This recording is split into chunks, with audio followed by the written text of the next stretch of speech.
Now, this year, Nigeria's oil output was at the lowest since 1990, as its crude oil production fell below 1 million barrels per day in August 2022. The data from the Organization of the Petroleum Exporting Countries have shown that Angola and Libya have overtaken Nigeria as Africa's highest crude oil producers. Investment have not been forthcoming as the country since 2003 has not put any bidding processes in place to meet exploration and development of fields. Production has also suffered, with the country last producing more than 2.5 million barrels in 2002.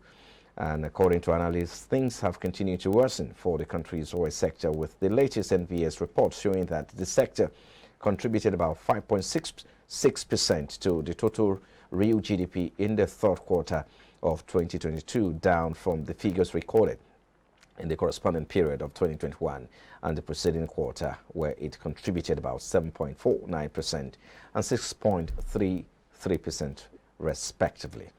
Now, let's get talking now. Mr. Sumbo Badijiko is a public affairs analyst. He joins us now to look at this development and a way forward for the country. He joins us virtually. We appreciate your time, Sumbo. Good morning. Yeah, good morning to you.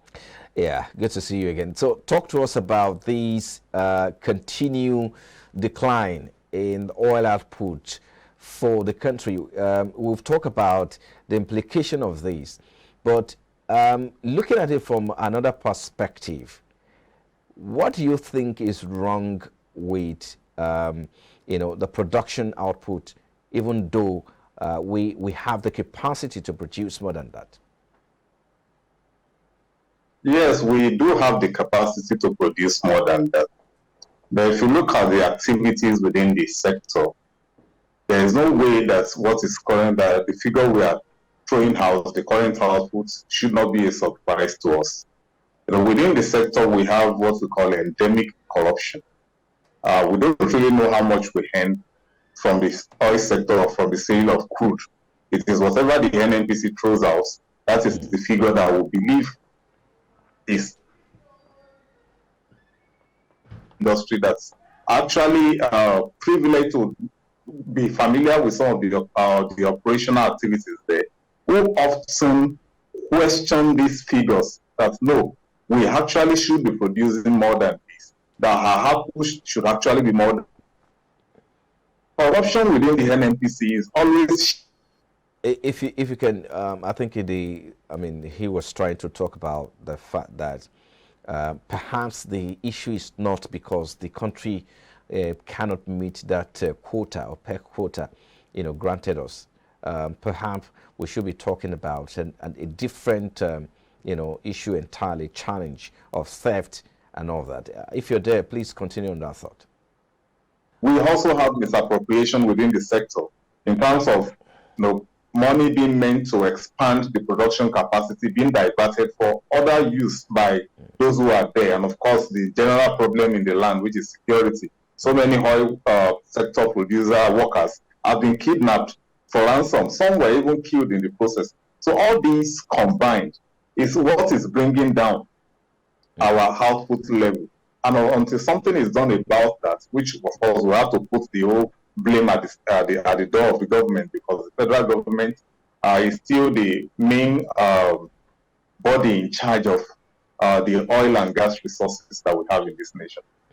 So Sumbo, you brought a different conversation or perspective into this entire conversation. The government has always claimed that oil theft has affected, the output production. So the question is not that the country cannot meet or does not or is unable to meet the quota, the OPEC quota, but because the figure being provided may not be accurate in the first place. Is that the conversation here? Yes, the figures being provided will not be accurate. And of course, so possibly the country is producing more than the figure they are churning out, or they are admitting that they can produce per time. When we talk about production, we're actually talking about the amount of the volume of crude that is being explored out of the country, exported out of the country. Now, there are two angles to it. Some are done legitimately. That is the figure that the government will always lay claim to. And there are ones that are done illegally, which we call the void thefts now, according to Revelation. But you find out that the ones that are unaccounted for are actually more than what is accounted for. But if you match the two together, you will discover that we actually are producing more. Now, there could be a kind of conspiracy around this, maybe to bypass OPEC, because OPEC monitors the quota of every country. So that could be the real reason why we have so much volume unaccounted for.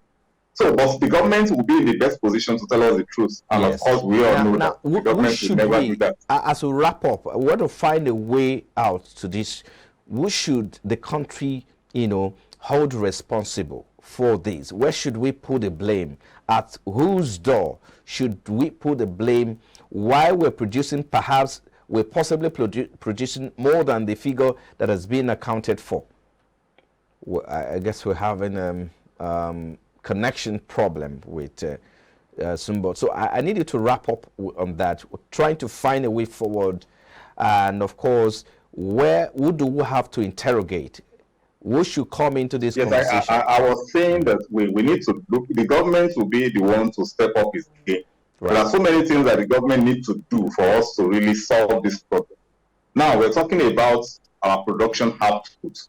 Now, security needs to be addressed. We need to block the leakages within that sector, because there's no way that the oil theft activity is known to security agents, and they are not doing much about it. So the government will need to put the right peg in the right tool within that sector and ensure that it's proper monitoring. Then the PIA, that is the Petroleum Industry has to be fully implemented, so that more private sector will be encouraged to come into that. Then the government, of course, need to really hands off in the area of exploration and just focus on the royalty, because there's no way when NNPC, now that is a private company, even though government still controls all the share, by the time the share value of the NNPC goes public and investors are coming in, the place will be, the company will be properly managed, and that is when we will now be comparing NNPC with the likes of Aramco of Saudi Arabia. Until we get to this, and the last thing will be that the government needs to really encourage as much as possible human capacity development within the oil sector, so that they will have qualified professionals who are skilled in the current trend of the global dynamics within the oil sector. These are figures we need to interrogate in our subsequent programs here. I want to thank you, because if you look at 2014, you have about $3 billion US dollars being remitted into the account, but today it's nothing like close to that amount anymore. But we can't finish this conversation. We'll definitely bring you up again. Thank you so much, Asumbo Badejiko, Public Affairs Analyst, on the program. Thank you for having me. It's always a pleasure. Yeah.